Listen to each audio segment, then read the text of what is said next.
할렐루야. 우리 하나님께서 영광 받으시는 줄로 믿습니다.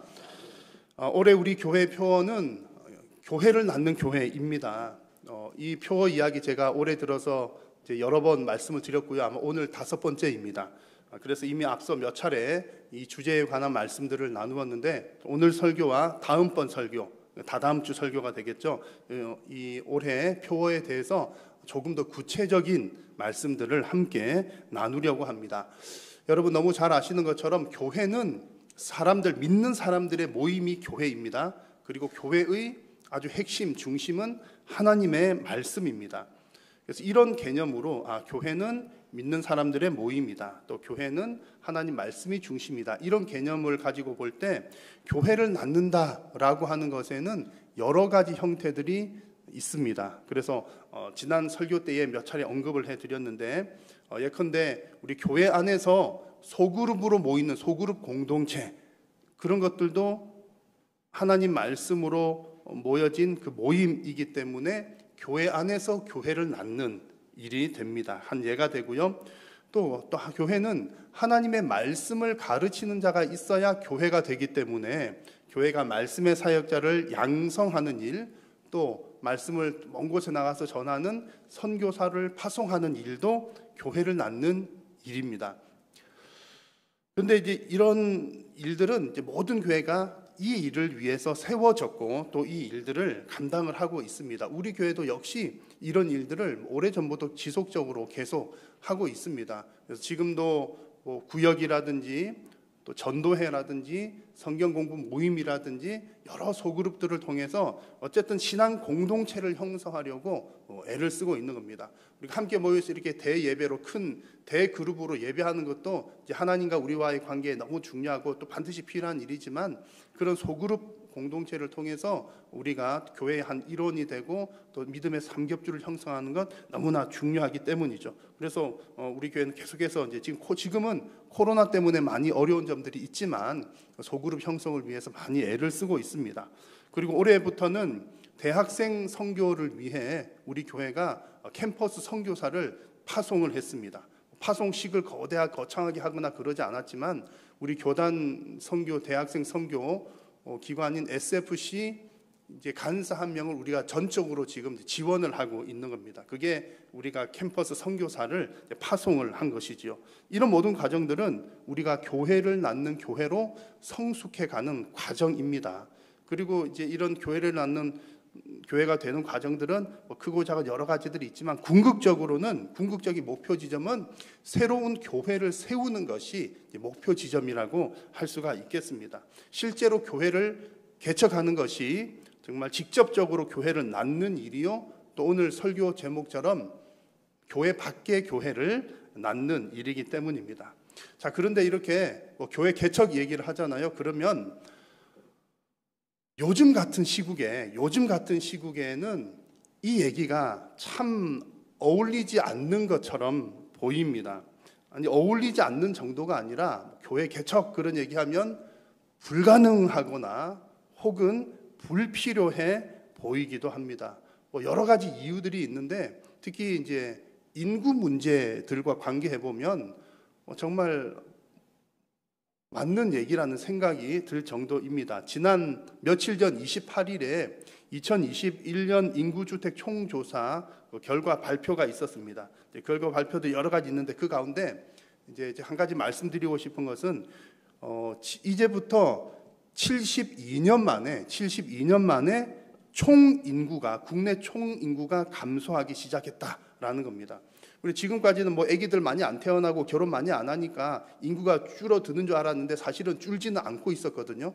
2016년부터는 이제 생산 인구는 감소하기 시작했지만 아직까지도 계속 인구는 그러니까 이제 노령화가 되면서 오래 사시니까 총 인구는 줄지가 않았다는 얘기죠. 그런데 2021년 결과로 보면 이제 그 전체 총 인구가 줄기 시작했더라는 겁니다. 그러니까 인구 자체가 지금 줄어들기 시작했고 이제 앞으로 몇 년 더 지나면 정말 인구 절벽 맞이하게 된다는 이야기들을 많이 합니다.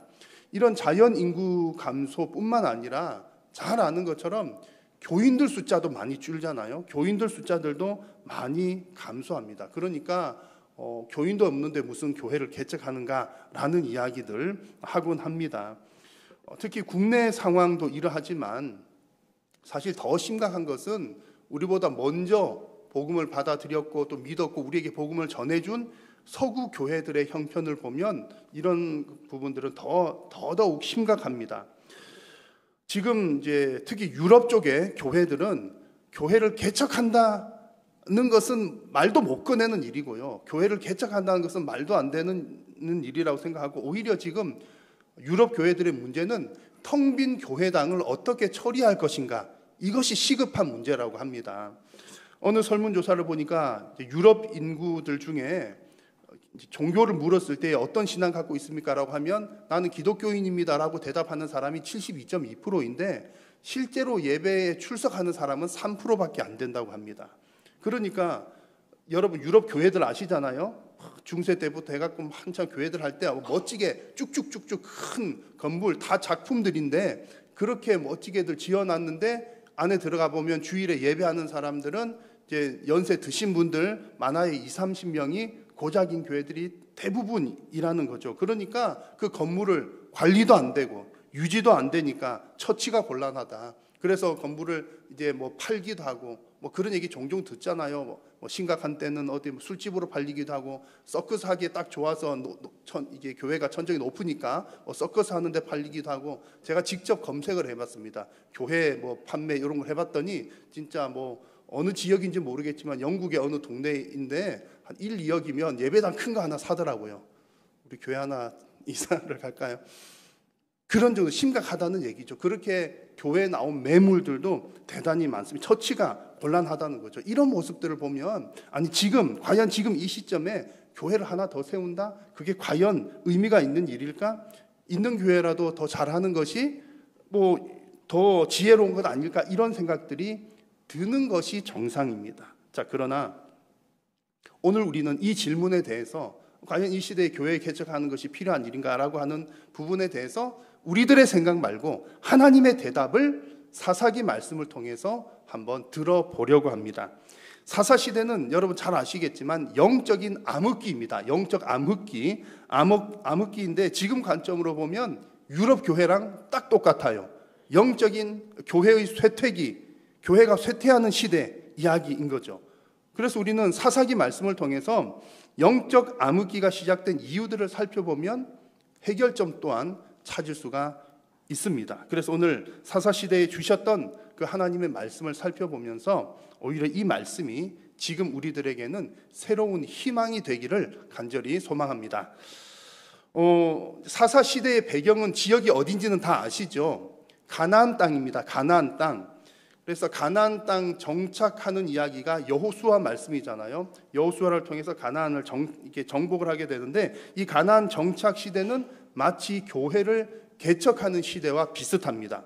물론 방법은 지금과 너무 달라요. 그때는 전쟁했던 시대고 지금은 전쟁으로 뭐 어디를 정복하면 큰일 나니까 그런 시대 그 방법은 다르지만 하나님을 알지 못하고 우상들이 가득한 곳에 하나님의 나라를 세운다는 측면에서는 교회를 개척한다라고 하는 것과 같은 내용이라는 거죠.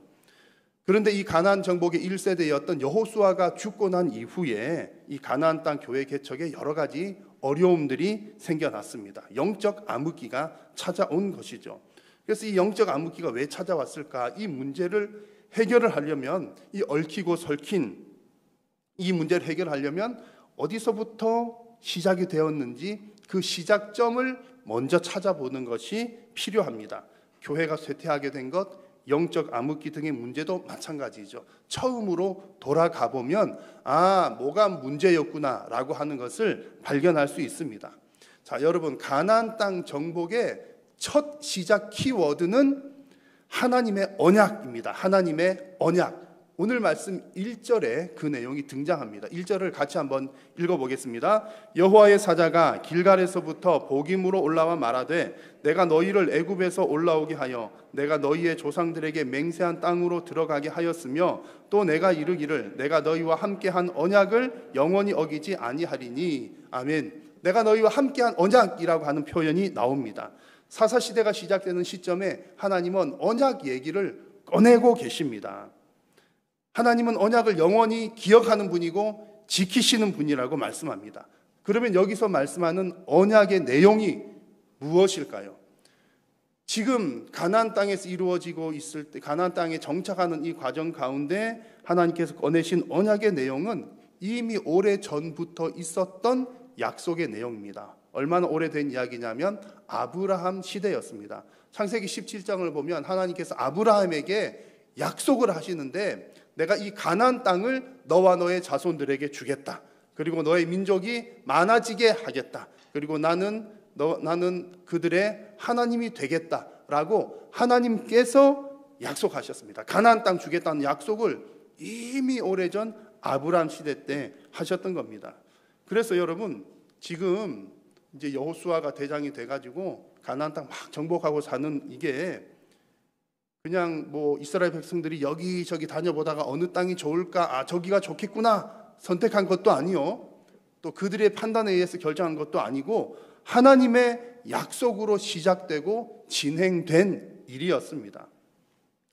이런 하나님의 백성들이 하나님의 나라를 이루어가는 이야기들은, 가나안 땅에 대한 약속은 아브라함 때부터 주셨던 이야기지만 사실은 하나님의 백성들이 땅을 정복한다는 얘기는 태초부터 있었던 얘기입니다. 하나님께서 아담과 하와를 만드신 후에 아담과 하와에게 에덴 동산 주시고 하셨던 얘기 있잖아요. 이 땅을 정복하고 다스리라, 그 말씀을 하셨습니다. 생육하고 번성하고 정복하고 다스리라.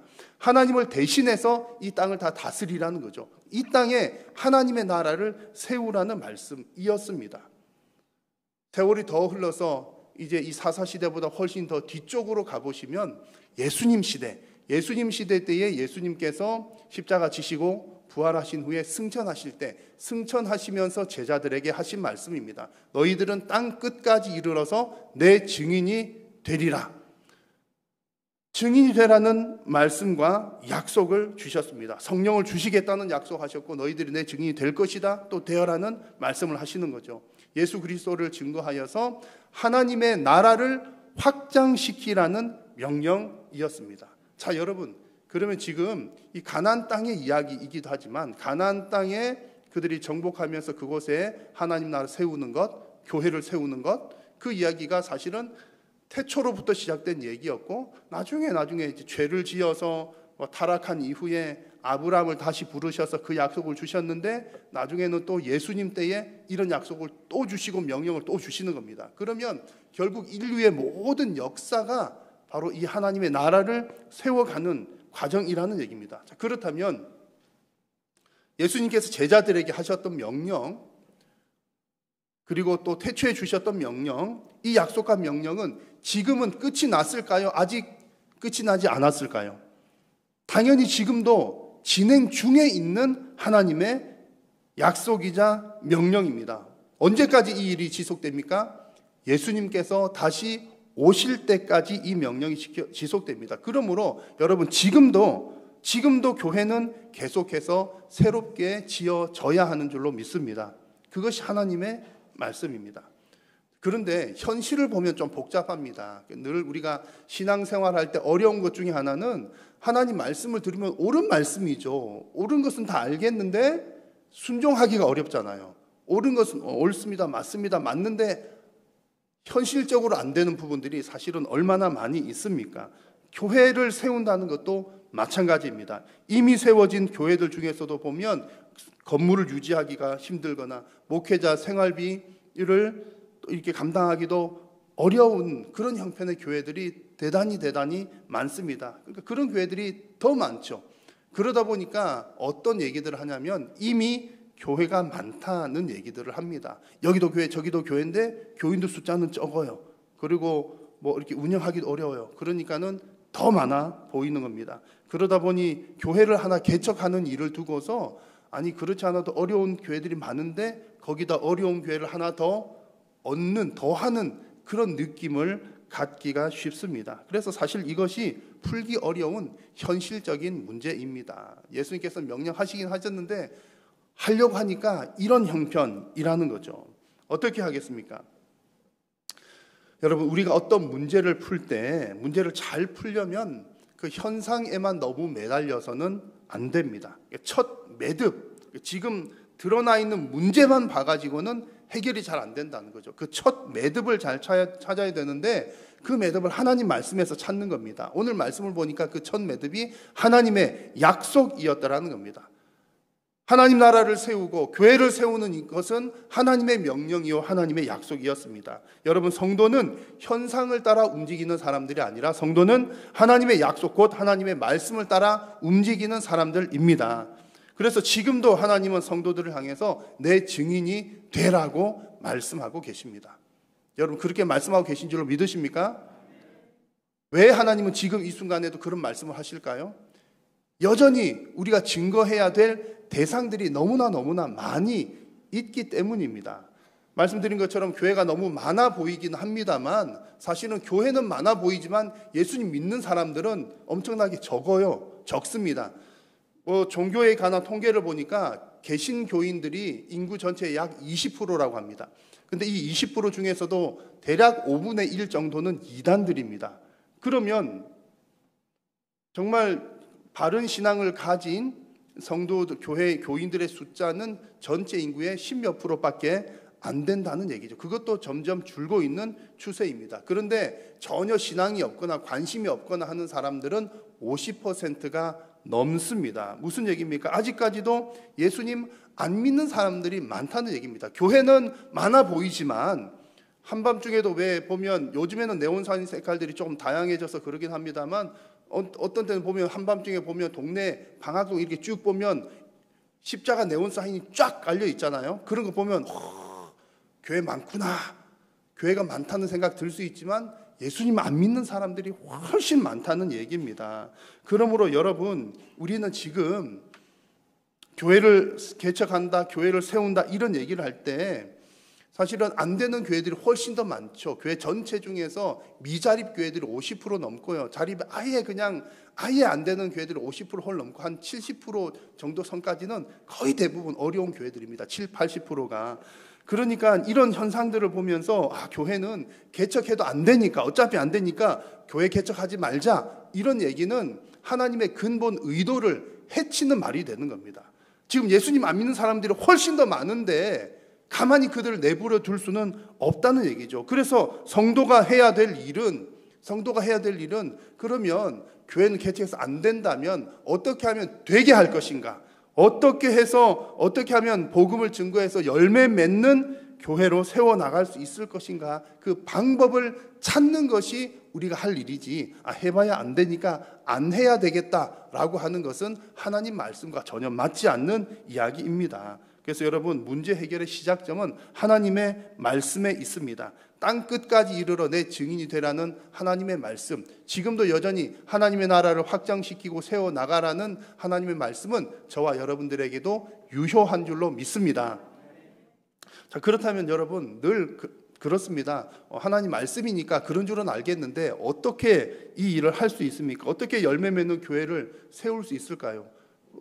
방법만 알면 다 그렇게 하겠는데 안 되는 데가 더 많으니까 어떻게 해야 되겠습니까? 자, 오늘 말씀의 2절 말씀을 보시면 왜 이 약속의 땅인 가나안 땅에, 하나님께서 주신 땅인데 그 가나안 땅에 영적인 암흑기가 찾아왔는지 그 실마리를 찾을 수 있습니다. 그래서 오늘 우리 읽은 말씀의 2절에서 그 해결책을 찾을 수 있습니다. 자, 2절 말씀을 먼저 한번 읽어보겠습니다. 같이 한번 읽겠습니다. 시작.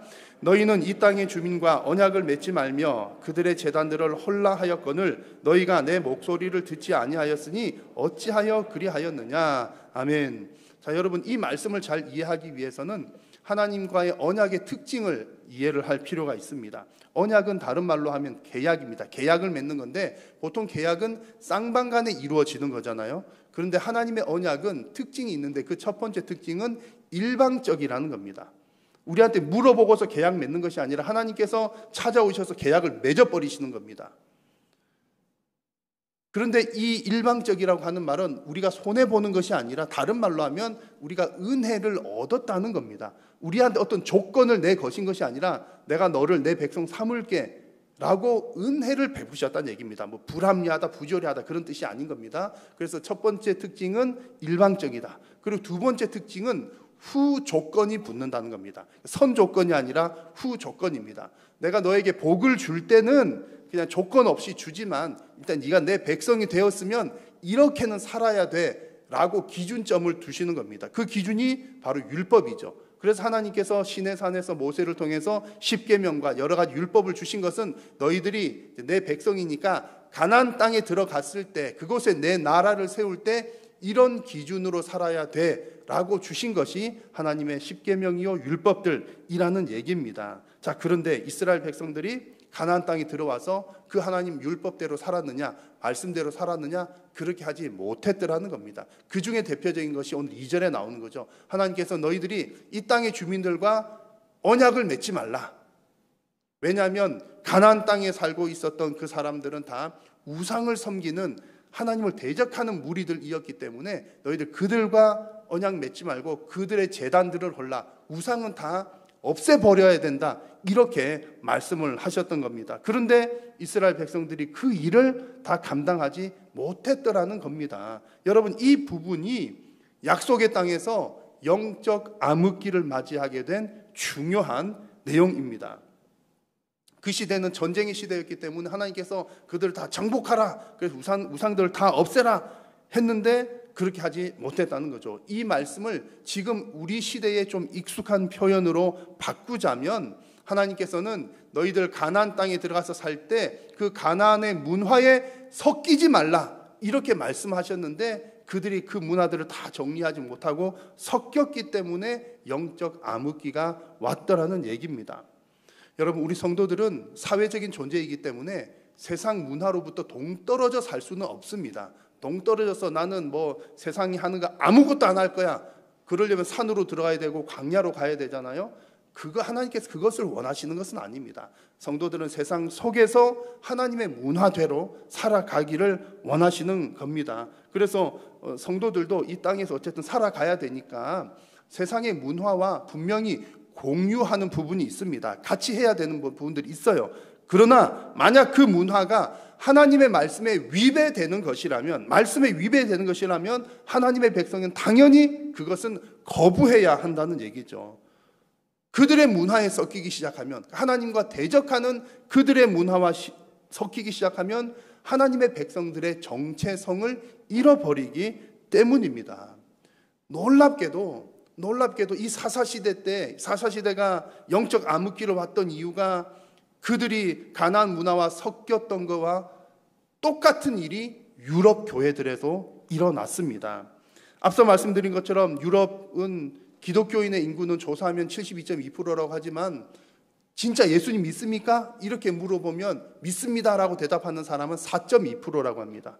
그리고 그들 중에서도 주일마다 나와서 예배하는 사람은 3%, 젊은 사람들은 2%대라고 합니다.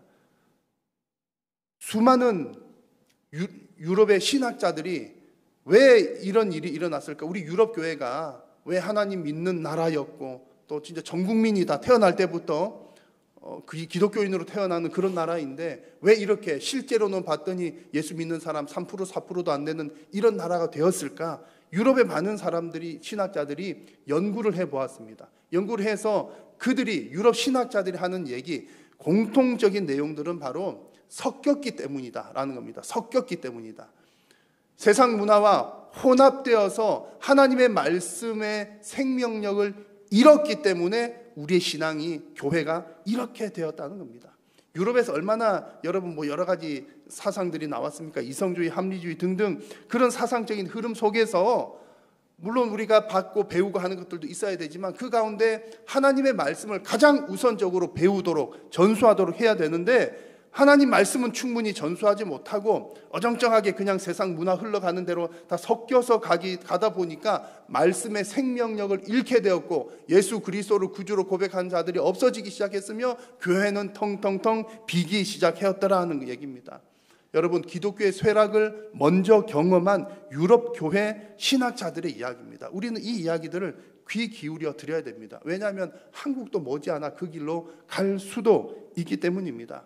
여러분, 교회가 점점점 잘 안 되는 이유, 여러 가지 이유들이 있습니다. 먹고 살기 좋아져서 우리 그런 얘기 제일 먼저 하잖아요. 우리 한국들도 우리 권사님들이 그런 얘기들 많이 하셔요. 옛날에 먹고 살기 힘들 때는 막 부르짖고 기도하고 막 뜨거웠는데 먹고 살만해지니까 나도 신앙이 약해지더라. 그런 고백들을 많이 하셔요. 회개하셔야 되죠. 그래서 그런 부분들도 물론 여러분 이유가 되겠습니다만 가장 큰 원인은 하나님의 말씀을 정확하게 가르치지 않고 세상 문화가 흘러가는 대로 그저 그렇게 섞여서 갔기 때문에 믿음도 전수가 안 되고 내 믿음도 떨어지고 교회도 점점 약하게 되었던 것입니다. 여러분, 이 사실을, 이런 부분을 이미 오래전에 이 사사시대 때 하나님께서 염려를 하셨던 겁니다. 이 백성들 틀림없이 가나안 저기 들어가면 저기 문화에 섞일 텐데 염려하셔서 미리 말씀을 해 주신 거죠. 가나안 땅 들어가면 그들의 제단들 먼저 다 헐어버려야 된다. 그들과 섞여서는 안 된다라고 말씀을 하셨습니다. 그런데 그렇게 못했더니 영적 암흑기를 맞이하게 되었던 것입니다. 여러분, 요즘에 특히 코로나 시작되고 난 이후에 전도하기가 더 힘들어졌잖아요. 물론 여러분 지금도 열심히 전도하는 분들 계시고 그렇게 해야 됩니다. 우리 교회 우리 권사님들도 너무너무 하여튼 비가 오나 눈이 오나 바람이 부나 전도하시는 분들이 계셔요. 우리 교회도 그러고 다른 교회도 그러고요. 해야 되는데 사실 막 많이 전도하기가 어려워졌다는 얘기들을 합니다. 왜 전도하기가 어려워졌나요? 교회 안 다니는 사람들한테 물어보면 그 답이 나옵니다. 교회에 대한 신뢰도가 떨어졌기 때문이다. 신뢰도 문제라는 거죠. 그래도 옛날에는 한참 교회가 부흥하고 그럴 때는 교회 그리고 교회 다니는 사람 그러면 그래도 교회 다니는 사람이 낫지, 더 착하지, 교회가 좋은 일을 많이 하지. 그래서 교회 얘기하면 그래 나는 안 다니지만 좋은데 잘 다니세요, 그런 얘기를 했다면 지금은 교회 얘기만 하면 민감해지고 예민해져가지고 교회 그까짓 것 아주 신뢰도가 바닥에 떨어졌다는 겁니다. 여러분, 왜 교회의 신뢰도가 떨어집니까? 교회 신뢰도가 떨어진다는 이유는 뭐죠? 성도들에게 있는 겁니다. 하나님의 백성들인데 성도들이 하나님의 말씀대로 살지 않으니까 신뢰도가 떨어지는 겁니다. 여러분, 세상 사람들도 성도가 하나님 말씀대로 살면 존경하게 되어 있습니다. 핍박은 할지언정 오히려 더 신뢰를 하는 거죠. 나는 저 예수쟁이 싫지만 저 사람 하는 말은 정직해, 정확해, 발라, 신뢰를 하는 거죠. 그런데 우리가 세상에 살아가면서 예수 믿는 사람인지 아닌지도 모르게 그냥 그렇게 살아가다 보니까 세상에서 소금도 못 되고 빛도 못 되고 나중에 알고 봤더니 문제가 있어서 알고 봤더니 어느 교회 다니는 사람이더라. 그런 사실을 뒤늦게 알고서 교회 다니는 사람 나쁘구나, 그런 평가를 받게 되는 겁니다. 그러다 보니 선한 영향력도 끼치지 못하게 되었다는 얘기입니다. 그러므로 여러분, 우리는 이 하나님의 말씀 속에서 문제의 해결점을 찾아야 합니다. 교회가 성장하지 못하고 부흥하지 못하는 가장 큰 이유는 전도를 많이 안 해서 그렇다, 혹은 우리가 큰 빅 이벤트를 안 해서 그렇다, 혹은 교회가 사회를 향해서 무슨 큰 사업들을 하지 않아서 그렇다가 아니라 교회가 쇠락하는 가장 큰 이유는 성도 한 사람 한 사람이 하나님의 백성으로서의 정체성을 잃고 세상의 문화 속에 그저 그렇게 섞여서 살아갔기 때문입니다. 여러분, 세상 문화와 섞이지 않는 하나님의 백성들 되시기를 간절히 소망합니다. 오늘 말씀 사사기 보면요, 사사기는 영적 침체기, 영적 암흑기라고 말씀드렸잖아요. 왜 이렇게 됐는지를 보면 이제 문제의 해결점을 찾을 수 있습니다. 지금 핵심은 다 찾았습니다. 하나님께서는 여전히 지금도 하나님 나라가 확장되기를 원하신다.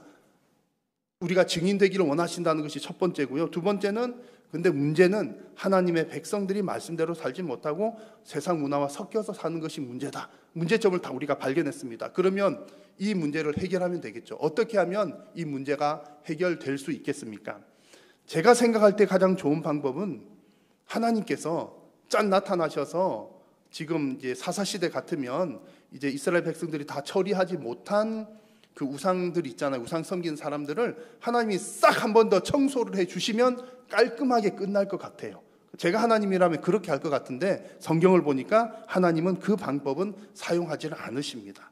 싹 청소를 깨끗하게 해주시지 않는다는 거죠. 예수님께서도 가라지 비유 말씀하실 때 지금 알곡도 잘하고 가라지도 잘하는데 이 알곡들이 다치겠는데 가라지 지금 당장에 뽑아야 되겠는데 어떻게 할까요? 그랬더니 추수날까지 가만히 내버려 두어라. 심판의 때까지 가만히 두시는 이유가 있었더라는 겁니다. 오늘 본문 3절 말씀도 비슷한 내용입니다. 한번 같이 읽겠습니다. 그러므로 내가 또 말하기를 내가 그들을 너희 앞에서 쫓아내지 아니하리니 그들이 너희 옆에 가시가 될 것이며 그들의 신들이 너희에게 올무가 되리라 하였노라. 아멘. 하나님께서도 가나안 땅의 우상들이 문제라는 거 다 알고 계셨습니다. 원하시면 당장이라도 다 없애실 수 있을 텐데 하나님께서는 내가 그들을 쫓아내지 아니하리니 라고 말씀하셨습니다. 왜 이렇게 하나님 말씀하셨을까요?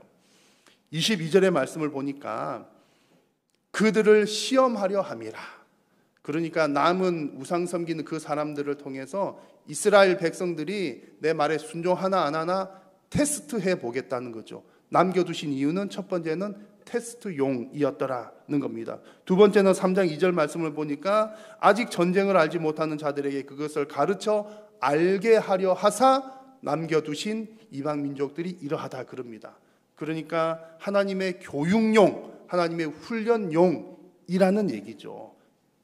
이것이 하나님의 방법입니다. 하나님은 싹 치워버리고 지금 당장에라도 새롭게 만드실 수도 있는 분이시지만 하나님은 이미 있는 당신의 백성들을 훈련시키셔서 사용하기를 원하시고 고쳐서 사용하기를 원하십니다.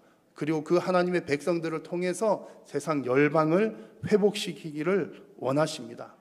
여러분, 지금도 우리 교회는 성도들은 세상의 그런 문화들 속에 둘러싸여 있습니다. 하나님께서 원하시는 것이 무엇입니까? 이 가운데 믿음을 지켜내는 것입니다. 말씀대로 살아가는 것입니다.